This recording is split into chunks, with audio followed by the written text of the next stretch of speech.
Okay, so discounted cash flow chapter DCF में there are three parts.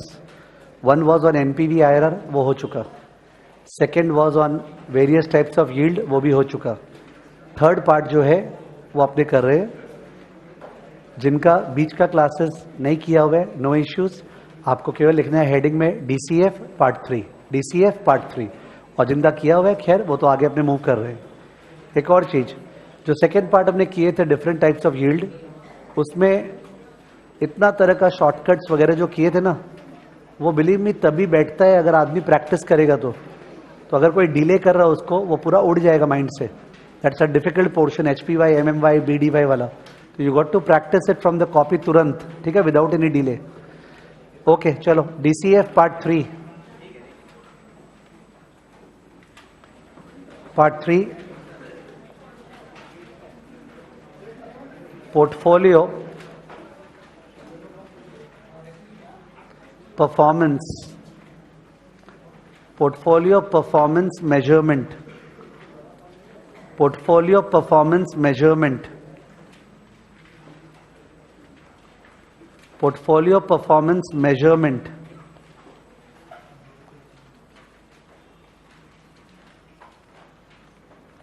Portfolio performance measurement. Okay, it is not necessary that सबका किया हुआ है, but अगर कोई भी ऐसा टॉपिक होता है जो कुछ क्लास में कुछ पोर्शन लोगों का किया हुआ है तो I tend to ask the same, तो other should not mind.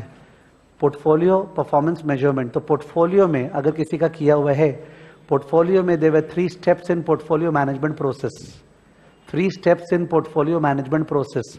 What were the 3 steps? Planning, execution, feedback. Planning IPS, execution asset allocation और स्टॉक बाई करना, फीडबैक क्या था? फीडबैक. Planning, execution, feedback. जिनका नहीं किया हुआ तो भी, if you are going to manage portfolio you have to plan, understand the client, then you have to buy the stocks, execution, और लास्ट में फीडबैक. फीडबैक स्टेज में we have to do performance evaluation.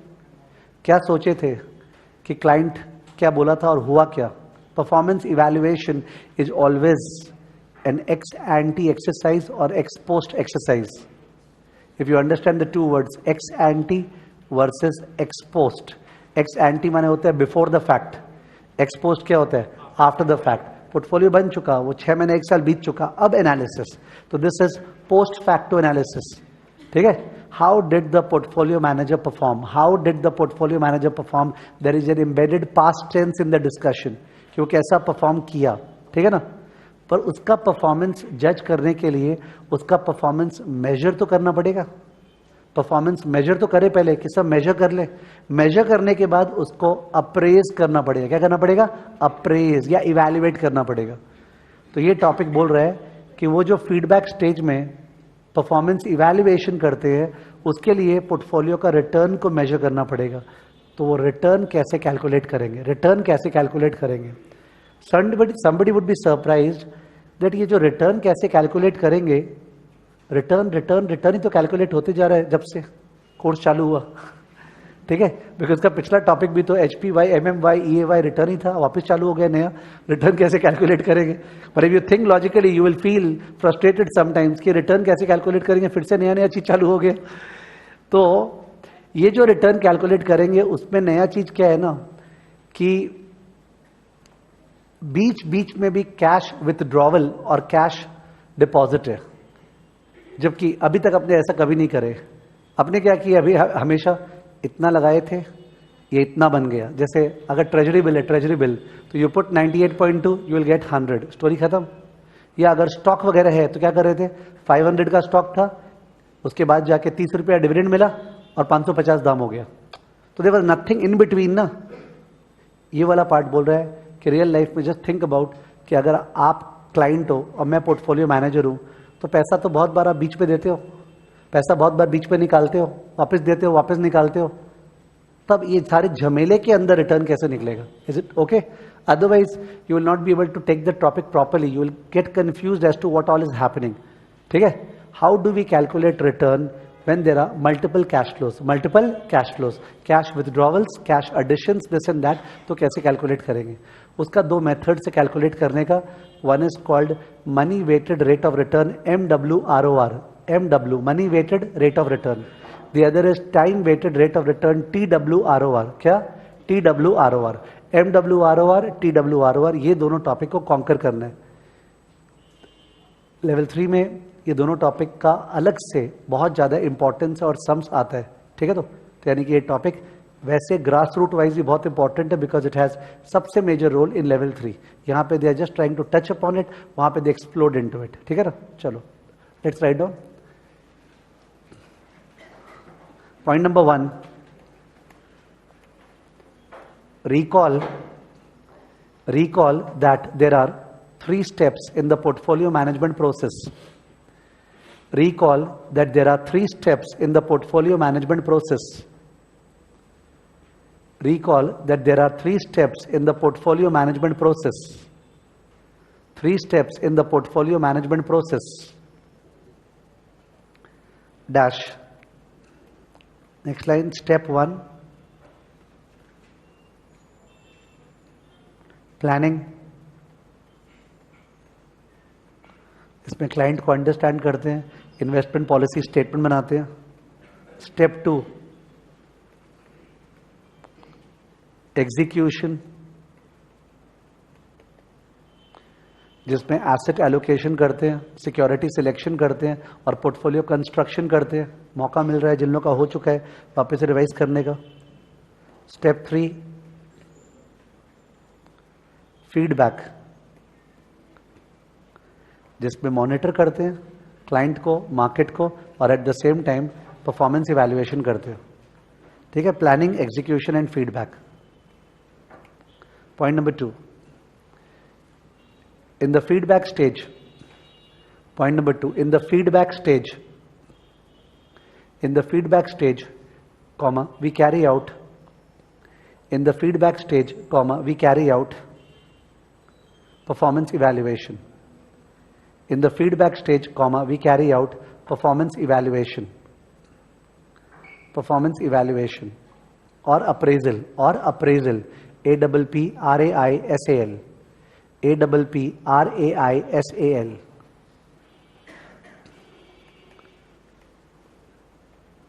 Point number 3, to carry out performance appraisal,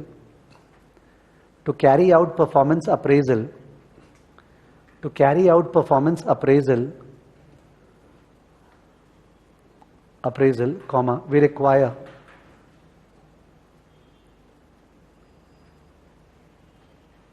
performance measurement,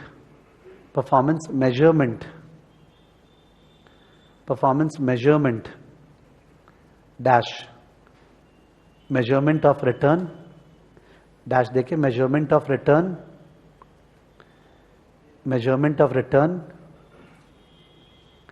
and measurement of risk,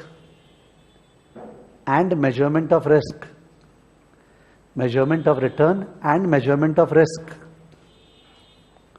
Point number 4, this topic concerns measurement of return. This topic concerns measurement of return.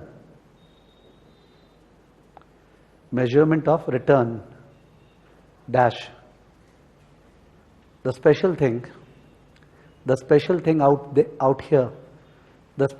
out here is that The special thing out here is that we will measure return in the midst of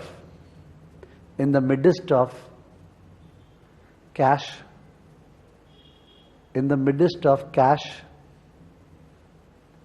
withdrawals.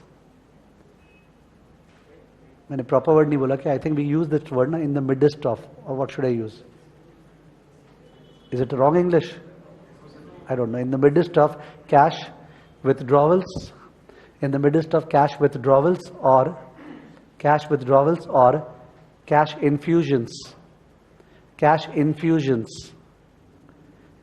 infusions. Withdrawal माने client पैसा वापस ले रहे, infusion माने cash client पैसा डाल रहे, है ना? Cash withdrawal, client portfolio से पैसा निकाल रहे, infusion माने client portfolio पैसा डाल रहे, ठीक है? Cash withdrawals and cash infusions. Full stop. Point number 5, there are two such types of return. There are two such types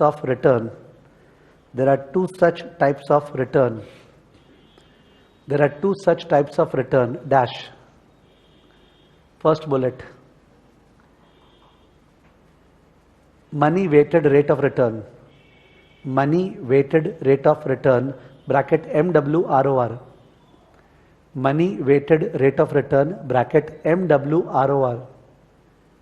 Money weighted rate of return bracket MWROR. Second bullet, time weighted rate of return. Time weighted rate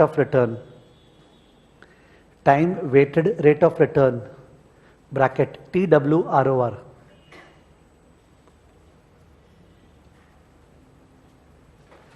Point number 5 कि 6 अब क्या है ना, एक बार अपने calculations के अंदर चले गए तो उस केस में क्वालिटी डिस्कशन थोड़ा सा हर्ट हो जाएगा. कैलकुलेशन करना तो पड़ेगा ही, पर थोड़ा सा क्वालिटी हर्ट हो जाएगा. तो बिकॉज ऑफ विच जो सबसे मेन मैसेज है इस टॉपिक का, मैसेज वो कैलकुलेशन के बिना भी समझाया जा सकता है. वो ट्राई कर रहा हूँ. मैसेज है इस टॉपिक का ये, ध्यान देना ठीक से. मैं क्लाइंट, या यहाँ पे बात करें एक मिनट. ये क्लाइंट है, ये पोर्टफोलियो मैनेजर है. क्लाइंट पोर्टफोलियो मैनेजर को पैसा दिया, ठीक है, फंड्स दिया. पोर्टफोलियो मैनेजर अकॉर्डिंगली उसको इन्वेस्ट किया स्टॉक ए में, स्टॉक बी में, स्टॉक सी में, स्टॉक डी में वगैरह. Is it okay? कौन सा स्टॉक में इन्वेस्ट किया ये कौन डिसाइड किया? पोर्टफोलियो मैनेजर, ठीक है. उसी लिए तो उसको फीस देंगे. वो डिसाइड कर रहा है ए बाई करना है कि बी बाई करना है कि सी बाई करना है कि डी बाई करना है. पर फंड्स कब उसको और देना है, ये और दिए, कब निकालना है, कब और देना है, कब निकालना है, कब और देना है, ये कौन डिसाइड कर रहा है? क्लाइंट, ठीक है. तो एक है पोर्टफोलियो मैनेजर का एसेट एलोकेशन और सिलेक्शन स्किल्स. एसेट एलोकेशन और सिलेक्शन स्किल्स, समझो वो ये वाला पार्ट है उसका, एसेट एलोकेशन और सिलेक्शन स्किल्स. एसेट एलोकेशन मतलब वो इक्विटी में कितना लगाया, बॉन्ड में कितना, और इक्विटी के अंदर आईटी में कितना, इन्फोसिस में कितना, टीसीएस में कितना, ये क्या हो गया? सिलेक्शन. वो सारा उसका स्किल्स है जिसके लिए मैं एक्चुअली बैठा हूँ परफॉर्मेंस अप्रेजल करने के लिए. पर ऐसा तो तुम मानोगे ही कि जिस पीरियड में पोर्टफोलियो मैनेजर बहुत ज़्यादा रिटर्न कमाया, जिस पीरियड में, उसके जस्ट पहले अगर क्लाइंट ने उसको और पैसा दिया था, एक पीरियड में पोर्टफोलियो, अलग अलग पीरियड है ये, अलग अलग period, as in let's carve out, ये पीरियड, ठीक है. ये सारा पीरियड 1 2 3 4 5, ये जो ब्रेक हुआ ना पीरियड में, ये ब्रेक्स रिप्रेजेंट कैश इन्फ्यूजन और कैश विथड्रॉवल, ठीक है ना. Those breaks are not even, they might be 2 months, फिर 3 मंथ पे, फिर 5 मंथ में, कुछ भी हो सकता है. पर मैं ये बोलना चाह रहा हूं कि अगर सपोज ये वाला पीरियड इसका बेस्ट था, बेस्ट पोर्टफोलियो मैनेजर का ये बेस्ट पीरियड था, और ये वाला पीरियड इसका वर्स्ट था, बिकॉज हर पीरियड तो सेम हो ही नहीं सकता है ना. किसी पीरियड में बहुत बढ़िया परफॉर्मेंस, किसी खराब.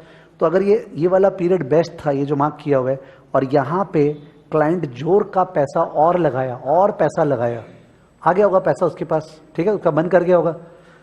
और यहां पे जब वर्स्ट पीरियड था उसके ठीक पहले पैसा निकाला, सपोज ऐसा हुआ, तब तो पोर्टफोलियो का रिटर्न बहुत हाई हो जाएगा। Can you see that? Portfolio का रिटर्न तो हाई हो जाएगा। उल्टा भी हो सकता है, जो पीरियड में बेस्ट परफॉर्मेंस हुआ उसके जस्ट पहले क्लाइंट पैसा निकाल लिए, एकदम सूखा कर दिया पोर्टफोलियो को, और जो वर्स्ट पीरियड उसका ठीक पहले पैसा और लगा दिया कि जिससे डूबे, ठीक है ना, तो उस केस में रिटर्न बहुत डाउन चल जाएगा। तो अगर अपना जो दोनों मेजर्स है, MWROR का ना फुल फॉर्म क्या है? Money weighted rate of return. Please एक बार नाम पे ध्यान दें, मनी वेटेड मतलब वो पैसे के मूवमेंट को समझ रहा है। Money weighted rate of return, ये जो चीज बात कर रहे थे ना कि बेस्ट पीरियड के पहले पैसा लगाए या निकाले, वर्स्ट के पहले पैसा लगाए या निकाले, उसको वो समझ के आंसर दे रहे हैं। Money weighted rate of return उसको उससे इन्फ्लुएंस्ड हो रहा है, money weighted. Time weighted rate of return को पैसा से मतलब ही नहीं है कि सर वो कब पैसा ज्यादा लगाया कब कम लगाया, उससे वो इन्फ्लुएंस्ड नहीं है। मैं तुमको बता रहा हूं बिकॉज मैंने कैलकुलेशन तो सिखाया नहीं है। I am just able to play on the word money weighted, तो शायद इससे आपको ध्यान रह पाए। तो सब बोले तो मनी वेटेड, यानी मनी का टाइमिंग से इन्फ्लुएंस्ड है। टाइम वेटेड को कोई मतलब नहीं है, पैसा जल्दी लगाया देरी लगाया वगैरह से मतलब नहीं है। तो तुम ठीक से सोचना कि अपने को उसको अगर शाबाशी देना है कि भाई तुम बहुत बढ़िया, ठीक है, या उसको थप्पड़ मारना है कि भाई तुम बहुत खराब, वो शाबाशी और थप्पड़ अपने किसके लिए दें? 1 के लिए, ये रहा 1 जो सर्कल मारा हुआ है, या 2 के लिए, या 1 और 2 दोनों के लिए? पोर्टफोलियो मैनेजर का परफॉर्मेंस अप्रेजल में अपने उसको 1 के लिए शाबाशी दें, या 2 के लिए, या दोनों के लिए? केवल 2 के लिए। Think about it. 1 तो अपने आप को शाबाशी देंगे अपने अरे वो तो हम डिसाइड कर रहा था। ये पोर्टफोलियो मैनेजर का परफॉर्मेंस अप्रेजल चल रहा है, तुम उसका इवैल्यूएशन करो। वो चीज जो उसके कंट्रोल में था, उसके कंट्रोल में क्या था? कौन सा स्टॉक चुनना। उसके कंट्रोल में पैसा नहीं था, पैसा तो हम लोग डिसाइड कर रहे हैं। तो उसका इन्फ्लुएंस क्यों आना चाहिए परफॉर्मेंस अप्रेजल में? टाइमिंग का इन्फ्लुएंस। और मनी का इन्फ्लुएंस कौन से रेट ऑफ रिटर्न में आ जाता है? मनी का इन्फ्लुएंस कौन से रेट ऑफ रिटर्न में आ जाता है? बताया था ना अभी, MWROR. MWROR is influenced by the amount and timing of cash flows. TWROR is not influenced by the amount and timing of cash flows. Are you understanding? I mean to say, दो client था और दोनों client इसी portfolio manager को पकड़ा। दोनों client इसी portfolio manager को पकड़ा और पोर्टफोलियो मैनेजर उसी स्टॉक पे लगाया दोनों के लिए। पर ये जो ब्लैक में दिख रहा है ये इनफ्लो था, इन्फ्यूजन, और ये था आउटफ्लो। क्लाइंट 1 ये किया है, देख लो, बेस्ट पीरियड के पहले पैसा और लगाया है पोर्टफोलियो में और वर्स्ट के पहले पैसा निकाला है। और क्लाइंट टू बेस्ट के पहले पैसा निकाला और वर्स्ट के पहले पैसा घुसाया। दोनों ही क्लाइंट का TWROR सेम आएगा। दोनों क्लाइंट का TWROR सेम है, बिकॉज TWROR का मैथ किए नहीं है अभी, नो इश्यूज। आप समझो TWROR को पैसा से मतलब नहीं है, भाई कितना पैसा लगा, it is not money weighted ना। पर MWROR क्लाइंट 1 का बहुत बढ़िया आएगा, क्लाइंट 2 का खराब आएगा, बिकॉज वो मनी वेटेड है ना, मनी वेटेड, ठीक है। तो सबसे इंपॉर्टेंट लेसन जो है वो ये है, अगर पोर्टफोलियो मैनेजर के बस में टाइमिंग नहीं है पैसे का, he is not controlling the timing, which is true, the client controls the timing. A better performance appraisal measure is TWROR. What is it? TWROR is the best performance appraisal criterion for a portfolio manager whose time is not under his control. Client controls the money flow. Client controls the money flow. समझ गए? TWROR को respect दिया गया है पूरे curriculum में, CFA L1, L2, L3 में, because why should the portfolio manager be rebuked or be criticized or whatever for things which are not under his control? Understood? So we prefer TWROR. We prefer TWROR. ठीक है? TWROR only measures selection skill. What skill? Selection skill. TWROR. MWROR mixes timing plus selection. क्या बोला? Timing, money का timing and selection. अगर ऐसा कुछ है कि एक अकाउंट बना दिया तुम 50 लाख का, फिर पोर्टफोलियो मैनेजर को बोला अब अकाउंट आपके जिम्मे है, आपका जब मन इससे निकाल लीजिएगा, जब मन इस पर डाल दीजिएगा, आपके ही जिम्मे है। यानी वही डिसाइड कर रहा है कब पैसा निकालना है, कब डालना है, तब तो टाइमिंग भी वही डिसाइड कर रहा है। और कौन सा स्टॉक में लगाना है वही डिसाइड कर रहा है, तब उसका अप्रेजल किससे होना चाहिए? MWROR। तब तो टाइमिंग भी उसके कंट्रोल में है, सिलेक्शन भी उसके कंट्रोल में है। ठीक है। तीसरा, अगर तुम कोई पोर्टफोलियो मैनेजर को अपॉइंट नहीं करता है, तुम खुद ही अपना पैसा मैनेज कर रहे हैं, राइट जवाब आना चाहिए। तुम खुद ही अपना पैसा मैनेज कर रहे हैं, यानी तुम खुद ही सब चीज कर रहे हैं, पोर्टफोलियो मैनेजर है ही नहीं। तुम्हारा अप्रेजल तुम खुद कौन से मेजर से करेगा? MWROR, बिकॉज टाइमिंग भी तुम डिसाइड कर रहे हैं, स्टॉक भी तुम ही चुन रहे हैं। समझ गए? This is a very very important stuff. Okay, मतलब ये समझना is the great asset for all the 3 levels. ठीक है। तो ऐसा नहीं बोल रहा हूं कि MWROR को कभी टिकी मत करना, वो खराब है। अरे क्या पता वो घुमा के लैंग्वेज ऐसा देगा जो दिखता रहेगा कि नहीं सब मनी भी वही कंट्रोल कर रहा था, पोर्टफोलियो मैनेजर, तो MWROR काम का आएगा। तो MWROR is timing plus selection. What is it? Timing plus selection. while TWROR is only what? Selection, not timing. ठीक है। तो this is the main message. Of course calculations also there. ठीक है, तो लिख दो please. Point number 6 important mark कर लो बगल में। Point number 6,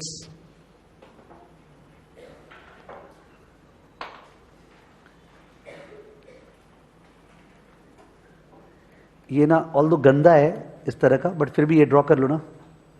client, portfolio manager, client, portfolio manager. तो क्लाइंट से पोर्टफोलियो मैनेजर की तरफ मैंने एरो अप एंड डाउन दिखाया है। तुमको भी एक दो बार एरो दिखाना है। ये क्लाइंट कहीं पैसा दे रहा है, कभी निकाल रहा है, कभी दे रहा है, कभी निकाल रहा है। ठीक है ना? मैंने वो तुमको पढ़ते समय घर पे रिवाइज हो जाना चाहिए, सर क्या बोलना चाह रहे थे। कहीं पैसा दे रहा है, कभी निकाल रहा है। ठीक है, उसको सर्कल करके पॉइंट नंबर 1 लिख दिए ऊपर, सर्कल करके 1 लिख दिए। और ये जो पोर्टफोलियो मैनेजर कौन कौन से स्टॉक्स पे लगा रहा है उसको पॉइंट नंबर 2 लिख दिए सर्कल करके। ठीक है, उसके बाद जो भी सर्कल किए थे ये 1 और 2, उसका मतलब लिख दिए। 1 का मतलब था टाइमिंग। 1 का मतलब क्या था? Timing. Timing dash generally controlled by the client. Timing dash generally controlled by the client. generally controlled by the client, generally controlled by the client, by the client.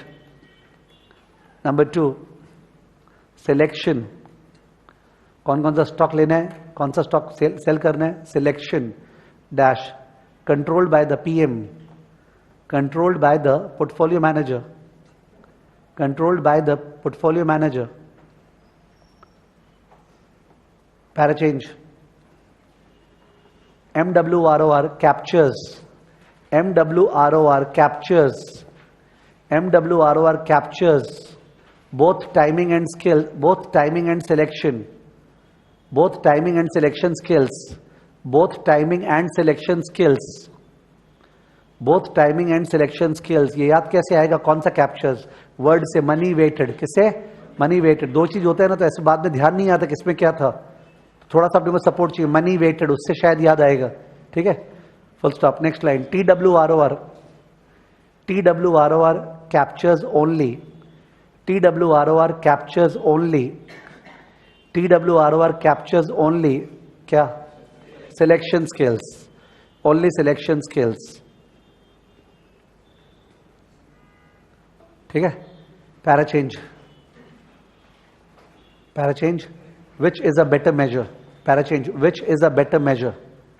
Which is a better measure? Which is a better measure?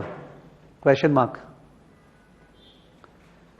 Para change उसका जवाब second वाला लिख देना। TWROR, TWROR is a better measure, TWROR is a better measure, is a better measure,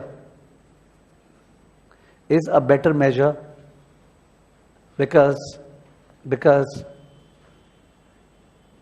timing is generally not under the control of the PM. Timing is generally not under the control of the PM. Timing is generally not under the control of the PM. Is not under the control of the PM.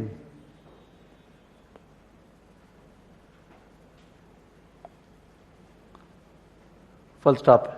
Even GIPS, GIPS, तो अपने एक topic है ना ethics, अपने एक topic है ethics, ethics के अंदर एक इंपॉर्टेंट पोर्शन है GIPS, GIPS, global investment performance standards.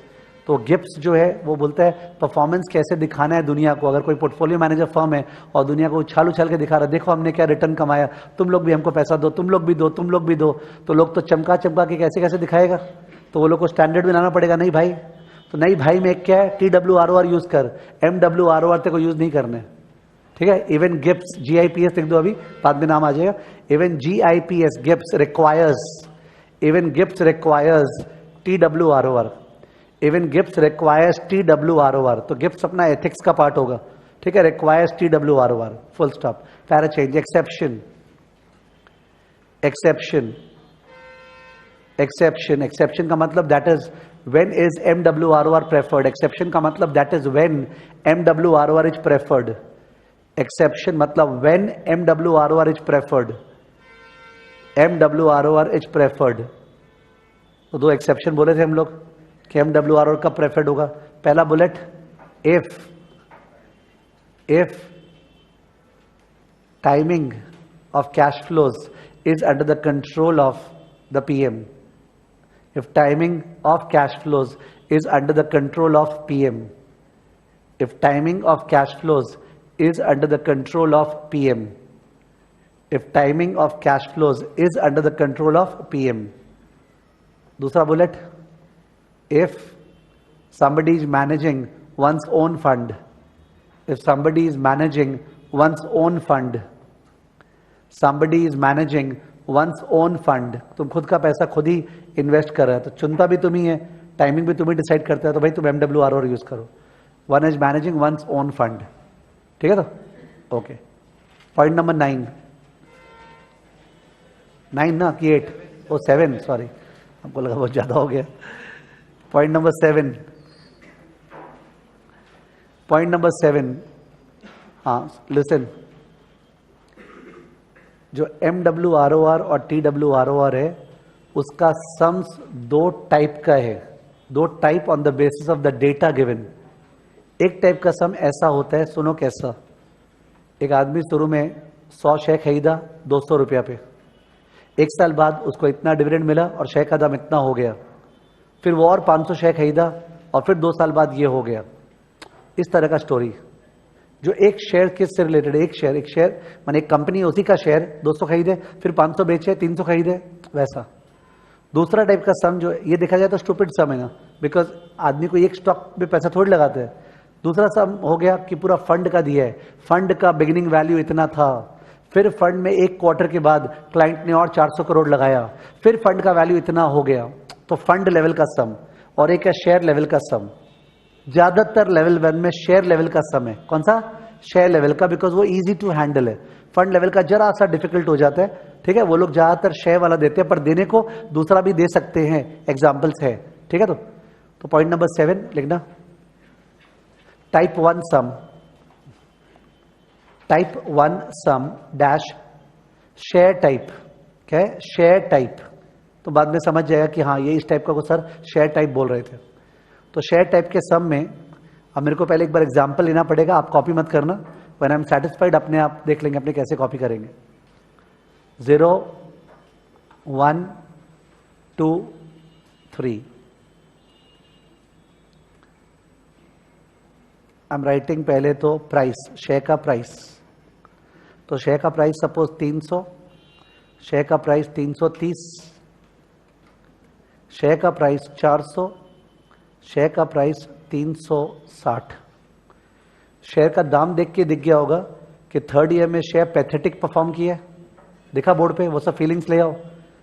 Third year में शेयर का परफॉर्मेंस पैथेटिक है बिकॉज 400 से 360 हो गया, और सेकेंड ईयर में मार्वलस परफॉर्मेंस था 330 से 400, दिख रहा है। और फर्स्ट ईयर में मॉडरेट परफॉर्मेंस था, क्योंकि अपने नंबर्स वाइज पहले से फील करते रहेंगे ना आंसर कैसा आएगा, तो वो बहुत कॉन्फिडेंटली टॉपिक कंट्रोल में रहेगा। अब मैं लिख रहा हूं dividend per share, dividend per share. तो शेयर ने डिविडेंड फर्स्ट ईयर दिया 10 रुपया, सेकेंड ईयर 12 रुपया, थर्ड ईयर 15 रुपया, ठीक है। अब दो क्लाइंट है, एक मिस्टर ए एक मिस्टर बी। मिस्टर ए जो है उसने सपोज यहां पे 500 शेयर बाई किया था, 500 शेयर बाई किया था, उसके बाद जाके 1 साल बाद उसने 200 शेयर और बाई किया, ठीक है, इनफैक्ट ज़्यादा कर दे 1200 शेयर और बाई किया, मतलब सेकेंड ईयर को पूरा जोर से लोड करा दिया, और उसके बाद थर्ड ईयर वो 1600 शेयर बेच दिया मतलब केवल 100 शेयर बचा, दिखा 500 शेयर था, 1200 शेयर और बाई किया, कितना हो गया 1700, और सेकेंड ईयर के एंड में 1600 शेयर बेच दिया। तुमको दिख रहा होगा एकदम सही किया, ये फीलिंग आ रहा है, एकदम सही किया, इनफैक्ट पूरा 1700 का कटली मार लेता तो बेटर रहता, ठीक है, पर तब भी फिर थर्ड ईयर का बात ही नहीं आता ना फिर तो, ठीक है, बट वो फील आना चाहिए because then you are commanding the topic. Mister B क्या किया, मिस्टर बी जो है यहां पे 500 शेयर बाई किया था, फिर 450 शेयर बेच दिया, और फिर 1500 शेयर बाई किया, ठीक है ना। तो मन में एक फीलिंग आया था ना मिस्टर बी चोमू, तो उसके से क्या होता है, ध्यान बेटर आता है, ठीक है। तो ये मिस्टर बी है, ये मिस्टर ए है, brackets are showing what they have done, ठीक है ना, brackets are showing, when the brackets are normal it का मतलब they have bought the shares, when they have sold the shares I have shown by bracket, ठीक है ना, okay. अब इनका MWRO और TWROR निकालना है, तो उसके लिए 1 मिनट जस्ट चेक कर लें किसको कितना आता है।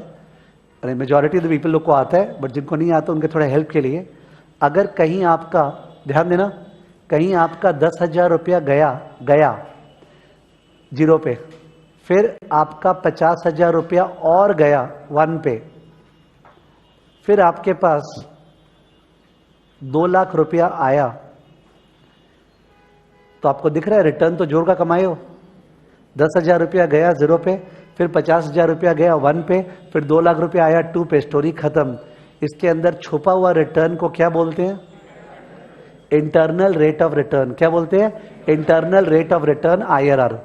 मेरे क्लासेस पढ़ाते हुए मेरा अजम्पशन है या तो आपने पूरा टाइम वैल्यू ऑफ मनी का क्लासेस किया है, और या कम से कम मेरे बेसिक कॉन्सेप्ट्स का क्लास किया है, ठीक है। तो अगर दोनों ही नहीं किया है तो इन दैट केस थोड़ा सा डिफिकल्ट मेरे लिए कम्युनिकेट करना। तो 10,000 गया, 50,000 गया, 2 लाख आया। अगर अपने पास कैलकुलेटर नहीं है, अगर अपने पास कैलकुलेटर नहीं है, इन एन ओल्ड इंडियन माने बीकॉम या CA टाइप एग्जाम, इसका अगर रिटर्न निकालना है तो रिटर्न निकालने का तरीका होता है आउटफ्लो इक्वल टू इनफ्लो। क्या होता है, आउटफ्लो इक्वल टू इनफ्लो। तरीका बहुत जरूरी है आना, यू मस्ट नो इट, ठीक है। तो आउटफ्लो इक्वल टू इनफ्लो, मैं एक बार इक्वेशन बोल रहा हूँ, फील करना, समझ में आ रहा है क्या। 10,000 प्लस 50,000 बाई 1 प्लस आर, 10,000 अलग है, plus 50,000 by 1 plus R is equal to 2 lakh by 1 plus R whole square. Outflow 2 ठो है ना, आउटफ्लो 10,000 और 50,000 है, मेरे को दोनों का पीवी निकालना है। तो 10,000 तो आज ही खड़ा है, उसका क्या पीवी करे, पर 50,000 को 1 साल पीछे टालना पड़ेगा, तो 50,000 बाई 1 प्लस आर, और राइट साइड में पीवी ऑफ इनफ्लो, तो 2 lakh by 1 plus R what, square, correct. इसको सॉल्व करने के लिए अपना कैलकुलेटर है, ठीक है। तो अपने तो कैलकुलेटर में 1 सेकंड भी चालू मत करना, अपने कैलकुलेटर में जो है 10,000 को नेगेटिव CF0 डालते हैं, और 50,000 को नेगेटिव C1 डालते हैं, और 2 लाख को पॉजिटिव C2 डालते हैं, और उसके बाद IRR CPT एक बार कर दो तो, CF second CEC, CF second CEC। ज्यादातर लोगों को क्लास में बढ़िया से आता है, कोई भी अगर स्टकअप होता रहे वो प्लीज अगल बगल से हेल्प ले ले, रिक्वेस्ट है। आपको CF सेकेंड CEC करना है, और फिर कैश फ्लोज डालना है। CF0 को आपको 10,000 प्लस माइनस माने नेगेटिव डालना है, एंटर। उसके बाद एरो डाउन, फिर 50,000 को प्लस माइनस नेगेटिव डालना है, एंटर, डबल एरो डाउन, फिर 2 लाख को आपको एंटर, दैट्स इट। सब डालने के बाद IRR CPT आया क्या आंसर, 162.32। शर्माने का बात नहीं, बिकॉज फिगर मैंने बहुत बढ़िया दे दिया ना। तुम लगाया क्या, 10 और 50,000 रुपया आया, 2 लाख बहुत छोटे से अवधि में, रिटर्न तो होगा इतना, 162 पॉइंट समथिंग % आया क्या सबका। रिक्वेस्ट एक दूसरे से हेल्प ले ले, वहां पे उसको हेल्प कर दो ना।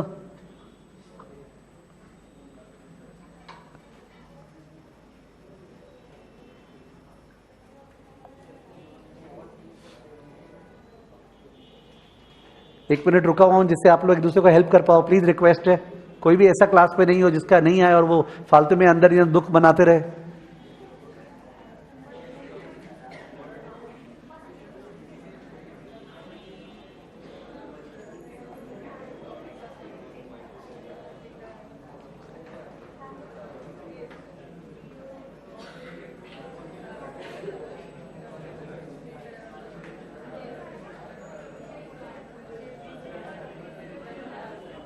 हुआ वहां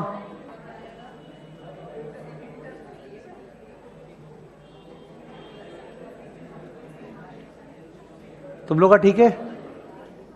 वहां पे 1 मिनट, तुम लोग का ठीक है क्या? हाँ,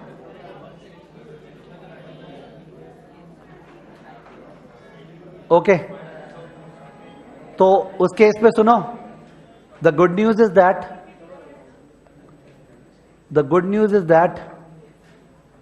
MWROR is IRR. MWROR is what? IRR. It has to be a good news because इतना सारा चीज सीखते सीखते we tend to feel that काश कोई चीज कोई से रिलेटेड हो, तो चल पूरा ही रिलेटेड आज। MWROR is what? IRR. It is IRR. It is not like IRR. It is IRR. But for IRR we require cash flows. Board पे मिस्टर ए पे ध्यान दो एंड टेल मी ए का 0th पॉइंट ऑफ टाइम पे क्या cash flow है? 500 into 300 यार, 500 तो 6 बाई किया था वो। 500 इंटू 300, 500 इंटू 300 कितना? 1.5 लाख। इनफ्लो की आउटफ्लो, ठीक है? तो ओके, आउटफ्लो मिस्टर ए का आउटफ्लो। उसके बाद ठीक से ध्यान दो, मिस्टर ए के पास 500 इंटू 10 5000 डिविडेंड आया, देखा? 500 इंटू 10 5000 डिविडेंड आया 1 साल बाद। होप आपको डिविडेंड पर शेयर दिख रहा होगा, ये जो डिविडेंड पर शेयर है ये वाला। और उसके अलावा मिस्टर ए 1200 शेयर खरीदा, तो 1200 into 330 कैलसी minus 5000, 1200 into 330 minus 5000, 3,91,000 outflow गया। 3 लाख कितना बोले? 91,000 गया ना। ये मैंने निकाला 1200 into 330 minus 500 into 10, minus 500 into 10। Okay with you? अरे 1200 शेयर खरीदा, 330 का तो पैसा जाएगा और 500 शेयर का इंटू 10 पैसा आएगा।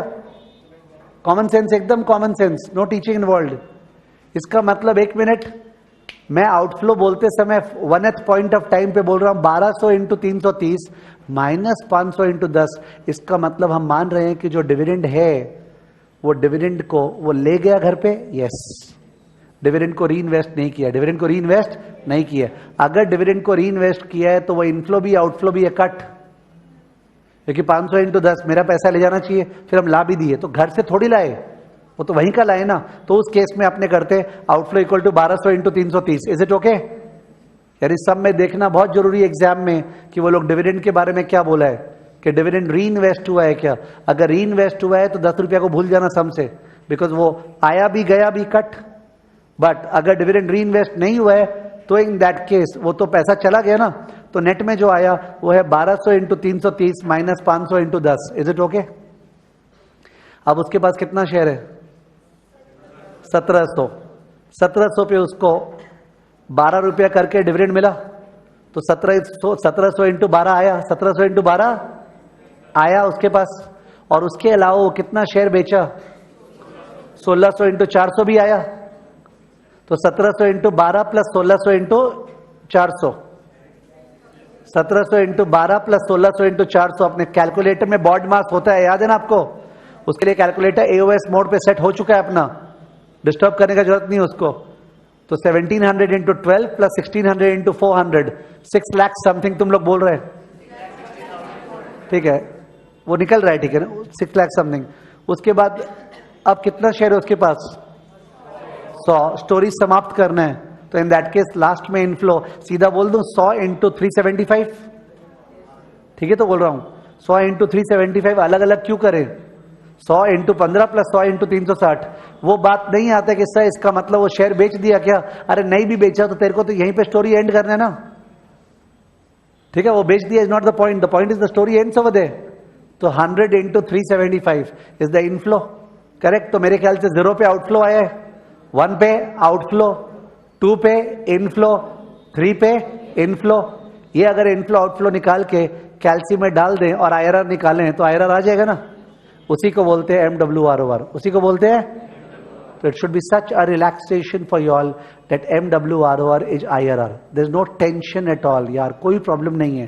सम पढ़ना है, इनफ्लो आउटफ्लो कितना किया वो निकालना है और कैलकुलेट करना है। एंड फ्रैंकली स्पीकिंग, मैंने जो देखा है सम्स बुक वगैरह में है, उनमें ये लोग ऐसे 500-1200 शेयर करते ही नहीं है। ये लोग सिंपल करते हैं, एक शेयर बाई किया था तो आउटफ्लो निकालने कितना इजी, 300 गया, समझ गया जनरली। बट अपने अपना लेवल क्यों खराब करे, कम से कम जो लिखा रहे हैं उसमें ठीक ही लेवल पे चलते हैं। उसके बाद विल डाउनग्रेड की बुक में जो दिया उसके हिसाब से, समझ गया। तो MWROR is a tension free pickup, ठीक है। It is the IRR। Let's write down. क्या था, टाइप 1 सम लिख रखा है क्या, शेयर टाइप, हाँ। तो उसमें अब डिटेल्स लिखाने का समय नहीं है, तो ऐसे ही कॉपी करो जैसे लिखा हुआ है, एग्जैक्टली ऐसे ही कॉपी करना है आपको। तो नंबर लाइन ड्रॉ किए 0 1 2 3 और प्राइस कॉपी किए, DPS कॉपी किए।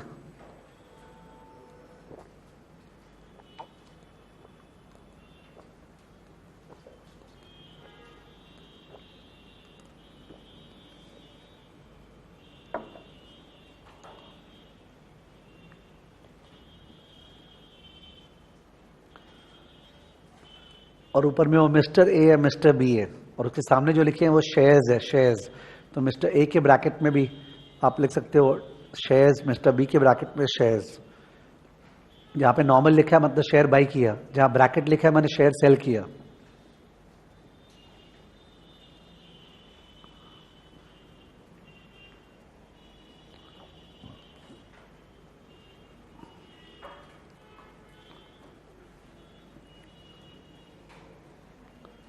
हो गया कॉपी,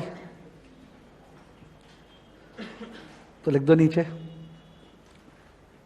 हेडिंग अपना MWROR।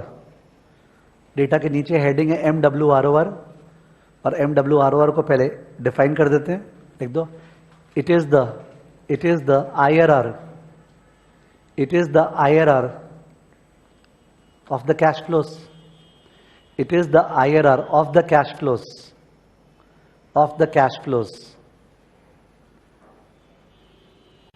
Next line, assuming that dividends are not reinvested, assuming that dividends are not reinvested, assuming that dividends are not reinvested, comma, cash flows for Mr. A and Mr. B, cash flows for Mr. A and Mr. B are shown below. Cash flows for Mr. A and Mr. B are shown below. Cash flows for Mr. A and Mr. B are shown below. Mr. A, T और cash flow.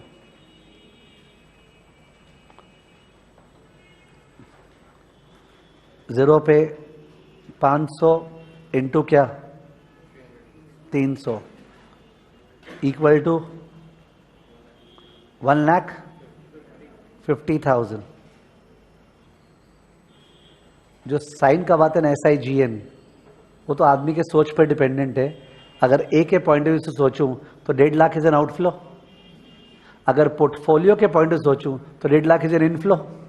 वो तो perspective का बात है, तो कोई इसको minus लेता है प्लस लेता है फर्क नहीं पड़ता है, पर जाहिर है इसको प्लस लेता है तो जो उल्टा आएगा तो माइनस होगा, और इसको माइनस लेगा तो उल्टा वाला तो प्लस होगा। कोई ना कोई पॉइंट ऑफ व्यू तो पकड़ेगा तुम, ठीक है। मैं इसको माइनस पकड़ रहा हूँ मिस्टर ए के पॉइंट ऑफ व्यू से, तो मिस्टर ए को मैंने बैठा रखा हूँ, ए के पास से पैसा गया, ठीक है। Next 1th point of time पे वो 1200 कितना शेयर बाई किया था, तो 1200 इंटू क्या था 330 पे बाई किया, ये आउटफ्लो है। माइनस 500 शेयर पे उसको 10 रुपया मिला और घर पे ले गया ना, रीइन्वेस्ट नहीं किया, इसलिए माइनस 500 इंटू 10 किया है। अगर रीइन्वेस्ट करता तो मैं नहीं करता। कितना आया ये 39 3,91,000. Oh, 3,91,000. 3,91,000 outflow. Okay, 3,91,000 outflow. Next, 2th point of time pe he was holding 1,700 shares na. Now he sold 1,600 shares. 1,600 at what price? You have the number line on your copy. 1,600 into 400 he sold. Plus he also received 1,700 share पे how much dividend? 12. ठीक है ना, 1700 share पे dividend मिलने के बाद ही मान रहे बेचा. ठीक है ना, तो 1,600 इंटू 400 प्लस 1700 इंटू 12, बोलो क्या? 6,60,400. 6,60,400. लास्ट में he had 100 shares. We have to end the story. तो 100 into bracket what plus what, 360 plus 15. ऐसे दिखा दिया हूं जिसे पिकअप हो कि 100 शेयर पे 375 करके इक्वल टू व्हाट, 37,500. सही है. इसका IRR चलो निकालते हैं. आ जाओ कैलसी पे.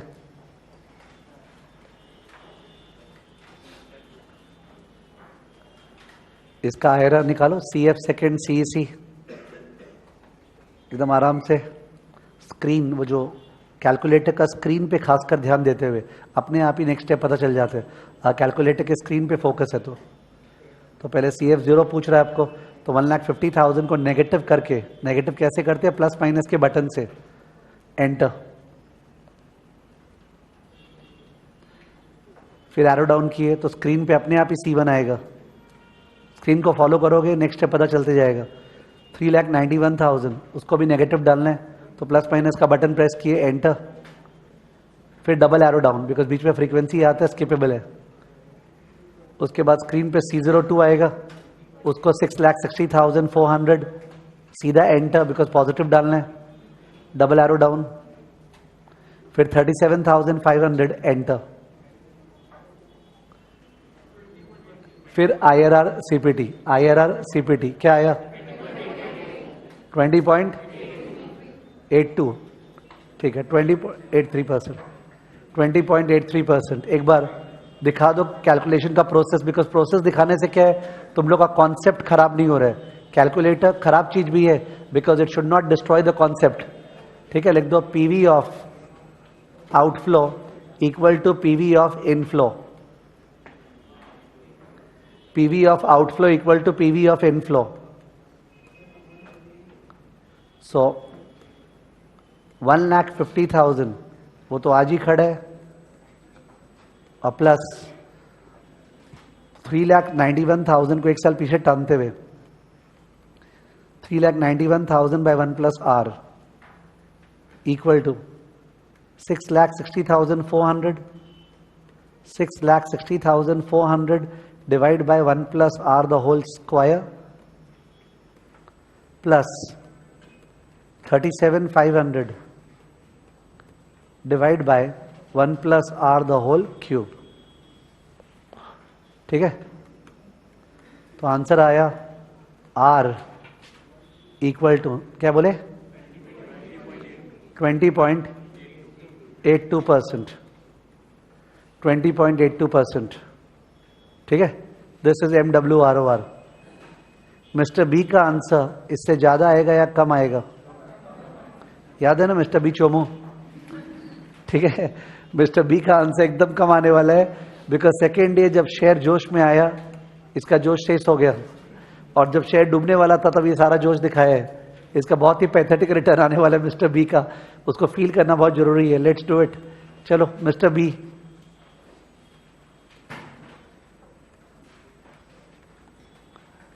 मिस्टर बी, टी और कैश फ्लो.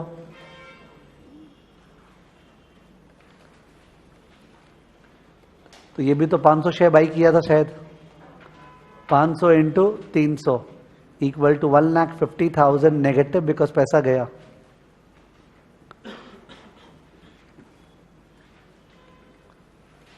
अब देखते हैं.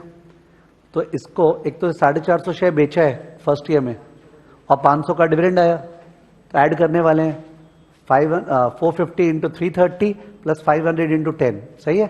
450 इंटू 330 शेयर बेच दिया और 500 पे डिविडेंड आया 10, तो वही लिख रहा हूं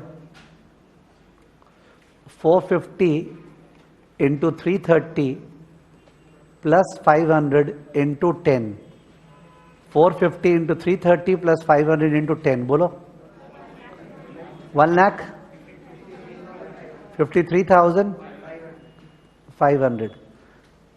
ये इनफ्लो है तो खुले में प्लस में लिख रहे हैं 1,53,500। नेक्स्ट सेकेंड ईयर के एंड में, ओके, सेकेंड ईयर के एंड में हैबिट हमेशा ठीक से होना चाहिए। 2 को कभी भी सेकेंड ईयर नहीं बोलना चाहिए, सेकेंड ईयर का एंड, ठीक है, सेकेंड ईयर का and, it's a point of time. तो उसमें अपने पास कितना शेयर बचा था, 50 है ना, और ये 1500 शेयर और बाई की है, तो 1500 इंटू 400 तो गया बिकॉज बाई किया, और 50 पे 12 रुपये आया, ठीक है ना। तो 1500 शेयर तो ये बाई किया, तो 1500 इंटू क्या 400 ये गया, और माइनस वो जो 50 शेयर था उस पे 12 रुपया करके आया, 1500 इंटू 400 माइनस 50 इंटू 12, बोलो 5,99,000 आउटफ्लो है। इसे घर से पैसा गया, ये शेयर खरीदा है ना, शेयर खरीदा है, पैसा गया 599,400, 599,400, ठीक है ना। नेक्स्ट लास्ट में इसके पास कितना शेयर था, 1550 ना, 50 था प्लस 1500, तो 1550 का स्टोरी खत्म करे 375, ठीक है, तो वही लिख रहे हैं 3 के सामने 1550 इंटू ब्रैकेट 360 प्लस 15, 1550 इंटू 375, बोलो 581250, 581250। इसका तो माइनस में रिटर्न लग रहा है, दयनीय स्थिति दिख रहा है, देखो किस तरह से बर्बादी हो रहा है इसके साथ, ठीक है।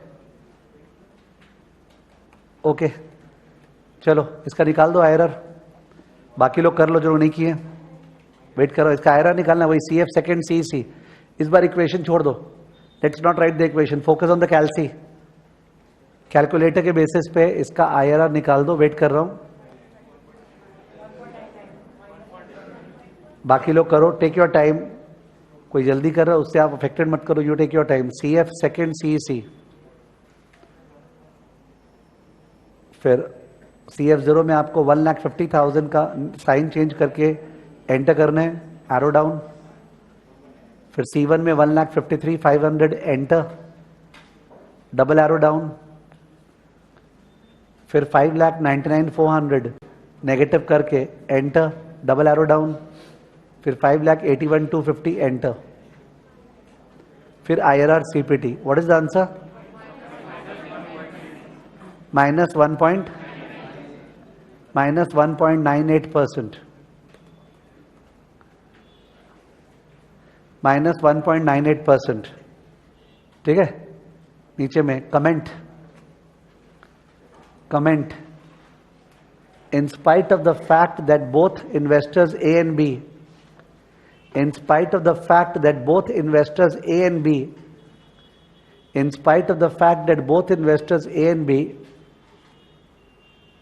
invested in the same stock, in spite of the fact that both investors A and B invested in the same stock, both investors A and B invested in the same stock, invested in the same stock, bracket में that is selection skill same, bracket में that is selection skill same, selection skill same, bracket close. Their MWRORs are significantly different. Their THEIR, their MWRORs apostrophe S, their MWRORs are significantly different. Their MWRORs are significantly different, are significantly different because of difference in timing and magnitude of cash flows. Because of difference in timing and magnitude of cash flows. because of difference in timing and magnitude of cash flows. Difference in timing and magnitude of cash flows. Full stop. You will recall that MWROR, you will recall that MWROR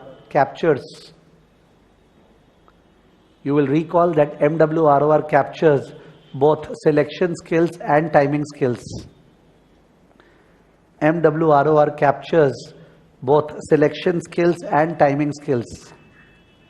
MWROR captures both selection skills and timing skills. Full stop. Para change. Subheading TWROR. Subheading TWROR. TWROR.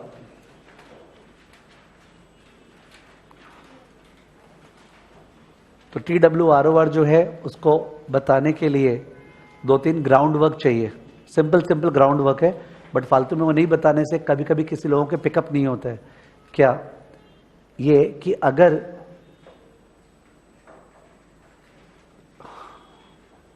First year का return 18% है, second year का return 12% है, third year का return 30% है, तुमने पैसा 3 साल लगाया, फर्स्ट ईयर का रिटर्न 18 है, सेकेंड का 12 है, थर्ड ईयर का 30% है, तुमसे पूछेंगे तुम्हारा एवरेज एनुअल रिटर्न निकालो. क्या निकालो? एवरेज एनुअल रिटर्न निकालो. तो एवरेज एनुअल रिटर्न से जो फर्स्ट फीलिंग मन में आता है, तीनों को ऐड करके डिवाइड बाय 3. ये सीरियसली डिसरिकमेंडेड है CFA प्रोग्राम में. ठीक है, तीनों को ऐड करके divide by 3 is arithmetic mean. What mean? Arithmetic mean. When we invest for multiple periods, arithmetic mean is a very wrong way of averaging returns. I repeat, when we invest for multiple periods, arithmetic mean is a wrong measure of averaging returns. You will be able to understand why in my next figures ka example. But एक बार just take me at face value. It is a wrong measure. So in that case, what should we do? We should calculate geometric mean. Which mean? Geometric mean. Reason why we should do that is simple maths. The math says that if you invested $1, then $1 after 1 year became how much? 1.18. Are you okay with it? $1 became 1.18. Then next year you earn 12% on which amount? 1.18. It's compound interest. So the money became 1.18 into 1.12. 1.18 into 1.12. And once again next year you earn 30% on this amount. तो 1.18 into 1.12 into 1.3. तो अभी जो बोले कि 1.18 into 1.12 into 1.3, this is the future value of $1 after 3 years. This is the future value of $1 after 3 years. $1 का value 3 साल बाद is 1.18 into 1.12 into 1.3. Okay with us? Instead of these 3 returns, if the returns would have been R, in that case the maths would have been, so $1 became 1 plus R after 1 year, then 1 plus R into 1 plus R, 1 plus R square after 2 years, and 1 plus R cube after 3 years. That's what we do in compound interest. 1 plus R cube. ठीक है ना? तो this is actually synonymous to 1 plus R cube. This is actually synonymous to 1 plus R cube, where R is the average return. So if 1 plus R cube is equal to itna, then R is equal to itna to the power 1/3 minus 1. Can you see that? If 1 plus R cube is equal to itna, so R is equal to that to the power what? 1/3 फिर minus 1. ठीक है? तो इसका power 1/3 minus 1 करना है. Please करो. आपको करना है डेसिमल प्लेस बढ़ा देना कैल्सी में डेसिमल प्लेस को 4 कर देना प्लीज. डेसिमल प्लेस को 4 कर देना. अब करो, कोई बहुत बड़ा चीज करने नहीं बोला है. 1.18 इंटू 1.12 इंटू 1.3 जो आया उसका y पावर x का बटन है कैल्सी में. y पावर x का बटन है, दिख रहा है? और y पावर x का बटन जो है उसे आप अब पावर में पहुंच गए. और ब्रैकेट ओपन करो, ब्रैकेट ओपन. और 1/3, फिर ब्रैकेट क्लोज, फिर इक्वल टू, फिर -1, फिर इक्वल टू, फिर इंटू 100, 19.776। प्रॉब्लम क्या है, इस कैलकुलेटर में दिखता नहीं है ना स्क्रीन पे क्या हो रहा है, तो आदमी का हैबिट है +2 में वो कैलकुलेटर यूज करने का, वहां सब कुछ दिखता रहता है, ब्रैकेट खोले तो। यहां पे एक मन में कॉन्फिडेंस आना पड़ेगा, भाई तूने ब्रैकेट खोला तो खुल गया है, इमेजिन कर, समझ गए, you have to go through the process, रुको मत, ठीक है। जिनका नहीं हुआ 1 मिनट फिर से ट्राई कर लो, चलो फिर से करते हैं। 1.18 इंटू 1.12 इंटू 1.3 इक्वल टू, आ गया। अब जो आया y पावर x का बटन, फिर ब्रैकेट खोलो, फिर 1/3, फिर ब्रैकेट क्लोज करो, फिर इक्वल टू, फिर -1, फिर इक्वल टू, फिर इंटू 100, क्या आया 19.76%, 19.76%। तो इसका मतलब अब से ज्योमेट्रिक मीन का फॉर्मूला क्या है, देख लो, 1 + R1 इंटू क्या, 1 + R2 into dash dash dash 1 + Rn to the power what, 1/n whole thing -1। It would be unfortunate अगर कोई भी इसको फॉर्मूला समझा, तो कोई भी हालत में फॉर्मूला नहीं है, और अगर तुम समझेगा भी तो क्या थियरी तुमको नहीं छोड़ेगा, थियरी वाला पार्ट ये है। $1 का फ्यूचर वैल्यू, $1 का फ्यूचर वैल्यू, 1 रुपया बन गया 1 + R1, फिर उस पर ब्याज कमा इंटू 1 + R2, फिर इंटू 1 + R3, करते करते कितना बन गया, इतना। तो इतने सालों में बना, to the power what, 1/n the whole thing -1, ठीक है। तो ज्योमेट्रिक मीन +2 लेवल पे geometric mean is ratified as the nth root of the product of n observations, the nth root of the product of n observations, nth root लिए ना 1/n, और the whole thing -1 क्योंकि ये feel हो रहा है, because अंदर में r का एवरेज हो रहा था कि 1 + R, तो 1 हटाएंगे तभी तो ब्याज आएगा, ठीक है। तो this is how geometric mean is calculated. It is the core matter of QM, but it is applicable elsewhere also, ठीक है। तो इस तरह से ज्योमेट्रिक मीन निकलता है। Before I start dictating, just 1 second, मैं रीजन नहीं दे पाया कि अरिथमेटिक मीन में क्या प्रॉब्लम है। मैंने केवल ये बोला कि CFA प्रोग्राम में मल्टी पीरियड का एवरेजिंग करते समय रिटर्न्स कभी भी AM से नहीं निकाला जाता है। I did not give the reason why. उसके रीजन के लिए फील दीज फिगर्स, ध्यान दो। तुमने किसी पोर्टफोलियो मैनेजर को पैसा दिया 10,000 और पैसा बना दिया 20,000, क्या खुशी। उसके बाद और 1 साल बाद वो पैसे को फिर से बना दिया 10,000, तो 10,000 दिया था वो उसको बना दिया 20,000, और 20,000 के बाद डुबा के फिर से बना दिया 10,000। फर्स्ट ईयर का रिटर्न 20,000 - 10,000 बाई 10,000 इंटू 100 कितना, 100%। सेकेंड ईयर का रिटर्न -50%, ठीक है। तो है 10,000 डुबाया उन्हें 20,000, इट्स -50%। तो फर्स्ट ईयर का रिटर्न 100%, सेकेंड ईयर का रिटर्न -50%। अरिथमेटिक मीन बोलेगा एवरेज रिटर्न 100 + -50 डिवाइड बाई 2, ये प्लस ये डिवाइड बाई 2, 25%। किधर है भाई 25, मैथ को छोड़ना है किधर 25, बिकॉज 25% अगर होता रिटर्न तो मेरा पैसा बन जाना चाहिए 10,000 इंटू 1.25 स्क्वायर।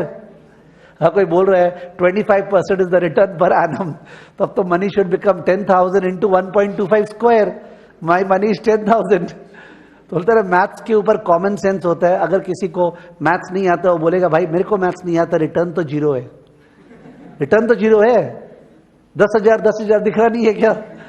जो भी तुम मैथ्स करो ultimately return is what, 0, and this is a fact by common sense. तो इन दैट केस रिटर्न का फॉर्मूला तो वही वाला करेक्ट होगा जो फॉर्मूला वाइज भी 0 ला सके, करेक्ट। तो बिफोर जस्ट 1 सेकेंड, बिकॉज तुम का पिकअप खराब हो जाएगा। 18 का फैक्टर 1.18, 12 का फैक्टर 1.12, 30 का फैक्टर 1.3, -5% का फैक्टर 0.95, -15 का फैक्टर 0.85, ठीक है। 50% का फैक्टर 1.5, -50% का फैक्टर 0.5, 60% का फैक्टर 1.6, -70% का फैक्टर 0.3। शर्माना नहीं है, जो आ रहा है वो आ रहा है, ठीक है ना। 100% का फैक्टर 2, 500% का फैक्टर 6। जो तेरे मन में आया एक ज्यादा बिकॉज 500% तो रिटर्न है ना, 1 तो था ना, ठीक है, तो गलती नहीं हो जाए, तो फैक्टर का पिकअप होना चाहिए। तो यहां पे आए 100% का फैक्टर 2, -50% का फैक्टर 0.5। जीपी का formula this into this to the power what, half -1। तो what is 2 into 0.5, 1, 1 power half, 1, 1 - 1 0। Correct answer दे रहे हैं, ओके। तो जीपी करेक्ट आंसर दे रहा है, वो सही में मल्टी पीरियड को हैंडल कर पाते हैं, ठीक है। तो ज्योमेट्रिक मीन, मैं भूल के जीपी बोल दिया, sorry. Geometric mean is preferred for averaging returns over multiple periods. Geometric mean is preferred for averaging returns over multiple periods. Arithmetic mean is preferred for averaging returns over single period, over single period. Portfolio management जो है, portfolio management, उसमें दो important models है। एक है मार्कोविट्स model, एक है sharp model. दोनों को 2 नोबेल प्राइज मिला हुआ है, इसको अलग इसको अलग। दोनों मॉडल मानता है इन्वेस्टर सिंगल पीरियड के लिए इन्वेस्ट कर रहा है। किसके लिए? Single period. Therefore they use what over there, AM, arithmetic mean, ठीक है। तो GM is used for multi period. What period? Multi period. अपना टॉपिक जो है वो चल रहा था TWROR, याद होगा, भूल नहीं गया होगा TWROR। तो मैंने बोला वो TWROR में डायरेक्ट रश करने से ये बेस बनता नहीं है, ठीक है। तो TWROR is the geometric mean. TWROR is the geometric mean. TWROR geometric mean होता है रिटर्न्स का, ठीक है। तो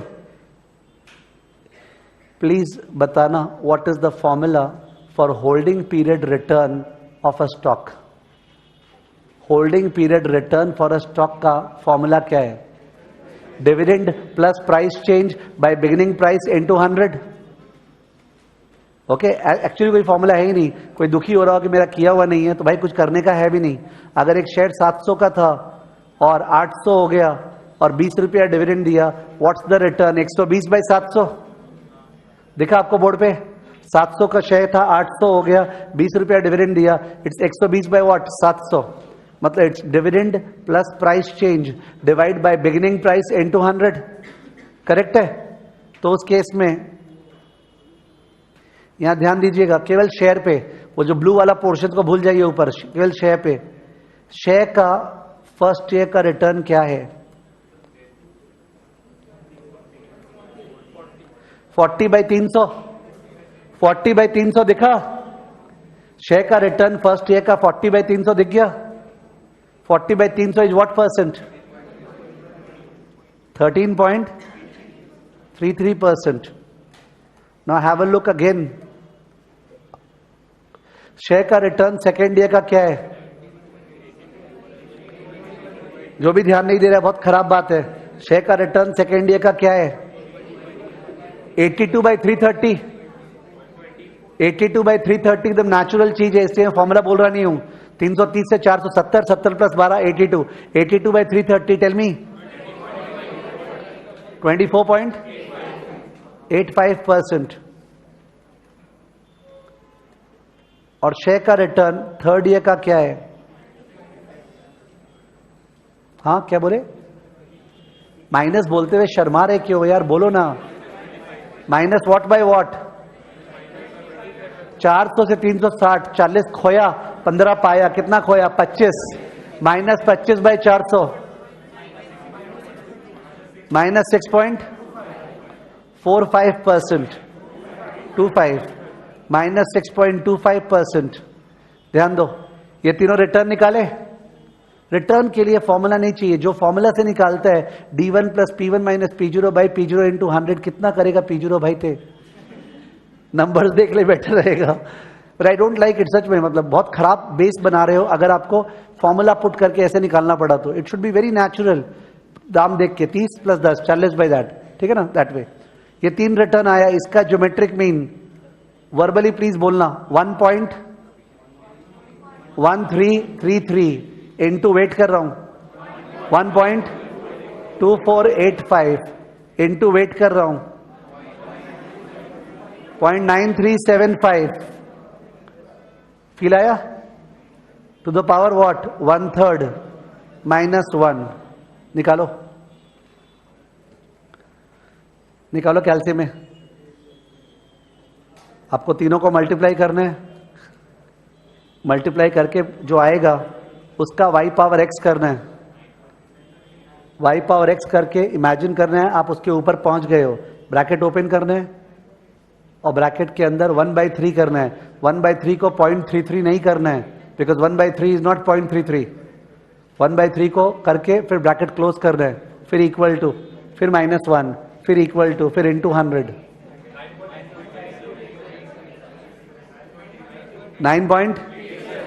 9.87%। लोग बोल रहे हैं 9.87%, 0.0987, 0.0987। तुम लोग का हो पा रहा है? तुम्हारा नहीं हो पा रहा है? नहीं, तुमसे पूछ रहे। हाँ, तेरे से पूछ रहे। हो पा रहा है क्या? हाँ, तब ठीक है, चेहरा से दुखी लग रहा है, ठीक है। 0.0987, 9.87% रिटर्न, 9.87% रिटर्न है, ठीक है। तो मैं किसी से क्वेश्चन पूछ रहा हूं, किससे पूछूं? हाँ, तुम बता भाई। नहीं, तुम्हारे बगल वाला। हाँ, ये बैठ के बता रहा हूं। 9.87% रिटर्न किसका? मिस्टर ए का कि मिस्टर बी का? हाँ, सोच के तो थोड़ा बोल दे। 9.87% रिटर्न किसका? मिस्टर ए का कि मिस्टर बी का? दोनों का। दोनों का। क्या यूज किए? 500 शेयर, 1200 शेयर, देखे ही नहीं उसके तरफ। TWROR को मतलब ही नहीं है कौन कब कितना जोश दिखाया। TWROR को मतलब ही नहीं है मिस्टर ए कब कूदा, कब बैठा। कूदते रहे, बैठते रहे, कूदा तो इसी में ना, शेयर में। आई did not use that data.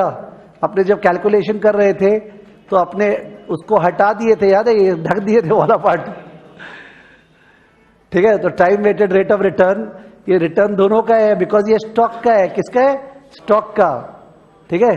9.87%, 9 क्या बोले? 87%, ठीक है। That is time weighted rate of return, TWROR। तो time weighted rate of return geometric mean से निकलता है। क्या? ज्योमेट्रिक मीन से। पर ये लैंग्वेज लिखाते हुए जरा सा एक फ्रिक्शन आता है मन में। क्या फ्रिक्शन आता है, शेयर कर रहा हूं, एक बार ध्यान दो।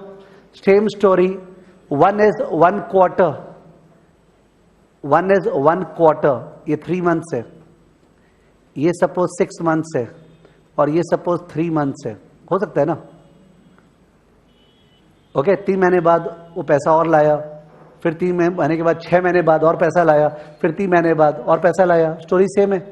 तो उस केस में जो तुमने मल्टीप्लाई किया था यहां पे 1.1333 इंटू दिस, ये अंदर वाला पार्ट केवल सोचना, अंदर वाला part, it was the future value of $1 if you remember. ये अंदर वाला पार्ट जो मल्टीप्लाई होके आया था, what was it? Future value of $1। And if my story has change, 3 महीना, 6 महीना एंड 3 महीना, तो it is the future value of $1 after 1 year. 3 महीना, 6 महीना, 3 महीना, तो जो मल्टीप्लाई किया, it is the future value of $1 after 1 year. तो अगर आफ्टर 1 ईयर आ गया तो ये पावर क्यों करेंगे? मेरे को तो साल का ही रिटर्न निकालना है। ये जो 1 point this into 1 point this into 1 point this is the value of 1 rupee after 1 year, -1 is equal to answer. But if it was 3 years, then I want 1 year का, तो पावर व्हाट? 1/3।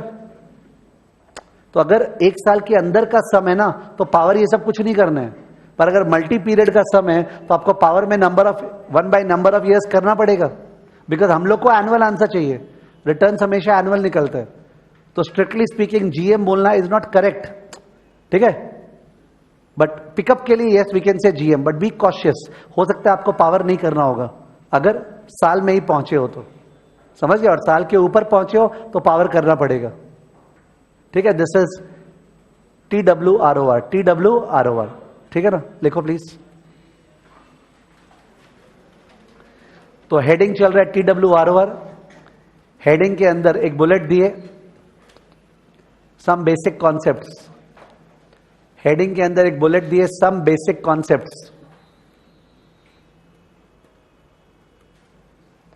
और some basic concepts के अंदर लिखे consider return on an investment, consider return on an investment as shown below, consider return on an investment as shown below, return on an investment as shown below। तो दो columns, first column years, second column return, first column years, second column return, years 1 to 3, return 18, 12 and 30, years 1 to 3, return 18, 12 and 30। Next line, we need to calculate the average return, we need to calculate the average return, average return dash, para change, case 1, investment horizon is 1 year, investment horizon is 1 year, किसी को 1 साल ही पैसा लगाना है, ये past का 3 साल को देख के 1 साल ही पैसा लगाना है, तो अब वो जो 1 साल ही पैसा लगाना है उसमें एवरेज रिटर्न क्या होगा, ये एएम से निकलता है, किसमें, एएम से, ठीक है। तो क्या लिखे आपने, केस 1 इज 1 ईयर, 1 ईयर, ठीक है ना। Next line, we prefer AM, we prefer AM, we prefer am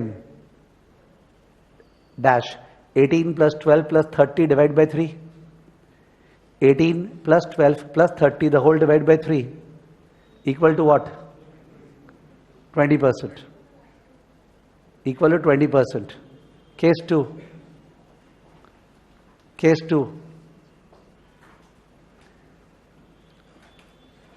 case 1 का लैंग्वेज क्या था, ओके, तो case 2, investment horizon is 3 years, investment horizon is 3 years, investment horizon is 3 years,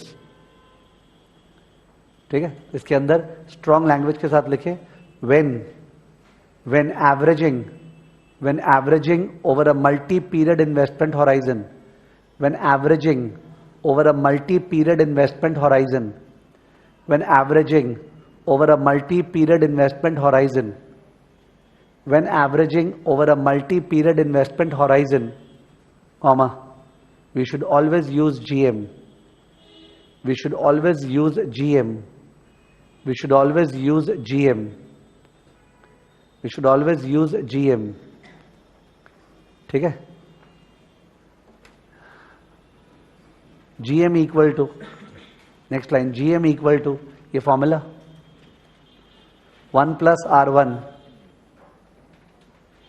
into 1 plus R2 dash dash dash into 1 plus Rn, 1 plus R1 into 1 plus R2 dash dash dash into 1 plus Rn whole to the power 1 by n whole thing minus 1, ठीक है।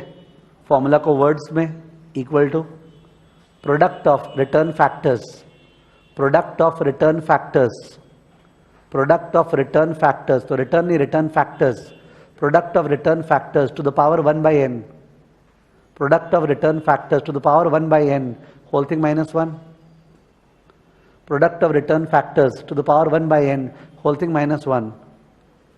next line, in this case, next line, in this case GM equal to 1.18 into 1.12 into 1.3 whole to the power 1/3 minus 1 equal to 0.19, क्या था 0.19, check कर लो वापस से, 1 minute लगता है। 1.18 into 1.12 into 1.30 equal to जो आया उसका y power x, bracket open किए 1 divide by 3,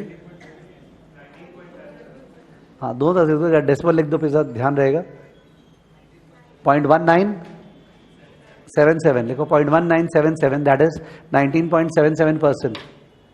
0.1977 that is 19.77%. 19.77%. Okay, 19.77%. Next line. Note. Next line. Note. It is important. It is important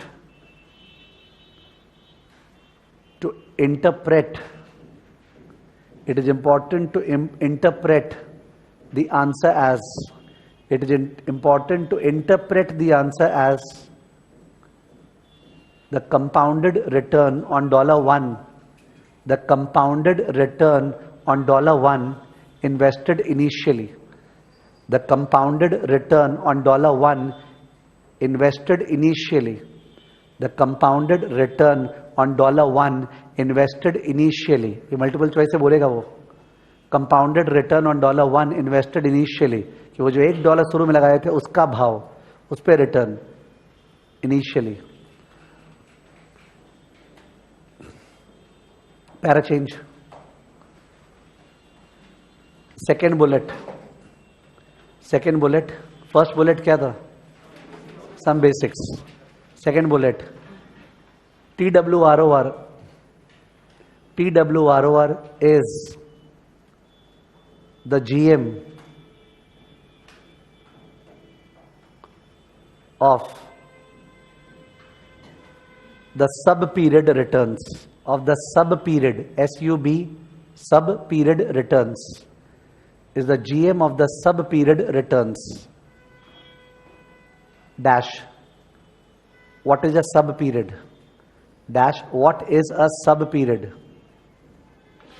Sub-period. Question mark. उसके नीचे. It is a period. It is a period where there are no cash withdrawals or infusion. It is a period where there are no cash withdrawals or infusion. Cash withdrawal or infusion. Okay, जैसे ही cash withdrawal या infusion आया, नया period चालू हो जाएगा. यानी अगर आज पैसा लगाया, फिर 12 दिन बाद फिर से लगाया, तो रुको 12 दिन पे. अब रुक जाओ यहाँ पे, 12 दिन का रिटर्न निकाल दो. फिर 12 दिन के बाद 15 दिन बाद फिर से पैसा लगाया, तो रुको वहाँ पे और 15 दिन का रिटर्न फिर से निकालो. तो वैसे it's a very Herculean task real life wise, because client तो पैसा मोटा मोटी रोज ही लगाता होगा, तो हर दिन का रिटर्न निकालना पड़ेगा. मतलब TWROR रियल लाइफ में कैलकुलेट करना बहुत डिफिकल्ट. अपने को लगेगा, लग रहा है कि ऐसा this into this into this to the power, अपने कैलसी वाइज सोच रहे हैं. प्रॉब्लम क्या है ना, पोर्टफोलियो कंटेन्स वन सिक्योरिटीज और मैनी सिक्योरिटीज. Many securities. तो जिस दिन वो 12वां दिन पैसा लाया, वहाँ याद आ गया यार रुक, अभी रिटर्न निकालना पड़ेगा. तो रिटर्न निकालने के लिए तो पोर्टफोलियो का वैल्यू 12वां दिन निकालना पड़ेगा. पोर्टफोलियो वैल्यू 12वां दिन क्या होगा? ये वाला शेयर इंटू शेयर प्राइस, ये वाला शेयर इंटू शेयर प्राइस, ये वाला बॉन्ड इंटू बॉन्ड प्राइस, ये वाला बॉन्ड इंटू बॉन्ड प्राइस. अरे वैल्यू ऑफ द पोर्टफोलियो निकालना पड़ेगा ना. तो बहुत सारा बॉन्ड्स और स्टॉक्स इलिक्विड है. क्या है? इलिक्विड. वो ट्रेड ही नहीं हुआ 12वां दिन. 12वां दिन उनका दाम देखने गए मार्केट में, वो ट्रेड ही नहीं हुआ उसका. अब कौन सा दाम ले झमेला. फिर उसका वैल्यूएशन करो. मतलब नानी याद आ जाएगा वैल्यूएशन करने में. अपने को समझ में नहीं आ रहा नानी यहाँ पे. तो TWROR is a very very difficult affair real life में, because how do you value the portfolio every time? The portfolio contains illiquid positions. It is not math. ठीक है, it is valuation. तो बहुत डिफिकल्ट हो जाता है TWROR calculate करना. खैर अपने वो डिफिकल्टी फेस नहीं करे, अपने को सर्व किया प्लेट में, हाँ भैया ये वैल्यू है. ठीक है, तो वी शुड अंडरस्टैंड सब पीरियड माने जहां पे पैसा आया एक पीरियड खत्म, नया पीरियड चालू. पैसा आया, पीरियड खत्म, नया पीरियड चालू. तो मैंने लिखा है सब period is a period no cash infusion और विथड्रॉवल्स. समझ गए? उसके बाद वापस नया पीरियड चालू. Next line. What is a sub period return? What is a sub period return? What is a sub period return? ठीक है, तो ही सेइंग HPY. एकदम सही बोल रहे हैं. What is a sub period return? लिख दो dash HPY. Dash HPY. HPY मतलब ना, वो तो ठीक है, उसका फॉर्मूला लिख लो. D1 plus P1 minus P0 by P0. into 100, D1 plus P1 minus P0 by P0 into 100, जो कि लिखने को लिखे हम लोग, बट हम लोग फील किए सर, नंबर्स देखते ही पता चल जाता है. D1 plus P1 minus P0 by P0 into 100. ठीक है. Next para change. In our sum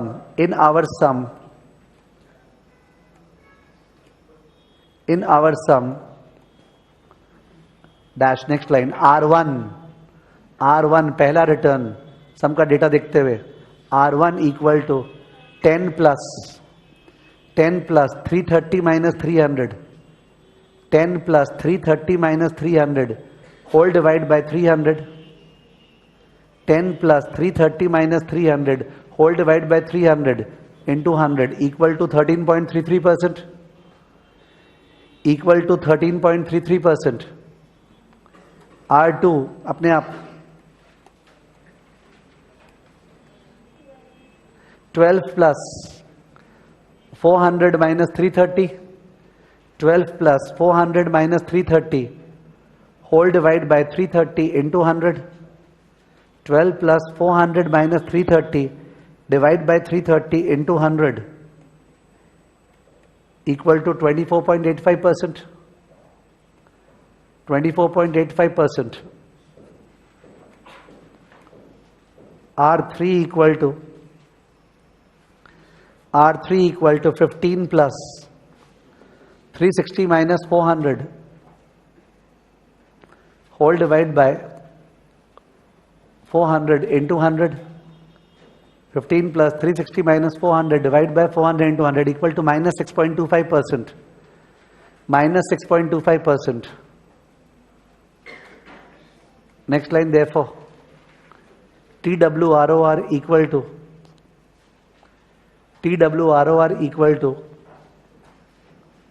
1 point, ये जो लिखा बोर्ड पे 1.1333, क्योंकि 1 प्लस R1 है ये, into 1.2485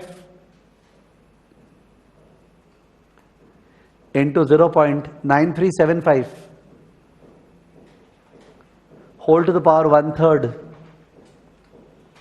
whole thing minus 1. Okay, 1.1333 into 1.2485 into 0.9375.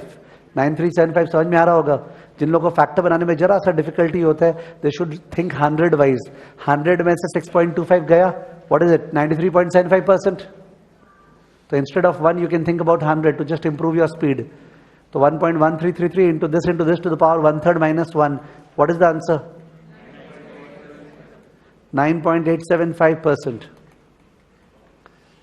9.875% dash, obviously for both A and B. Dash, obviously for both Mr. A and Mr. B. Obviously for both Mr. A and Mr. B. For both Mr. A and Mr. B. Obviously इतना सारा logic, AM single period, GM multi period, गंदा maths, calculation, logic, वो एक बार में digest नहीं हो सकता. It takes time to digest. एक बार कम्युनिकेट हो गया है, let's enjoy the fact that MWROR easy था, IRR इजी था. वो TWROR में थोड़ा सा हैवीनेस फील हुआ होगा, वो हैवीनेस को लाइट करना पड़ेगा नेक्स्ट क्लास में. ठीक है, तो will and it over here.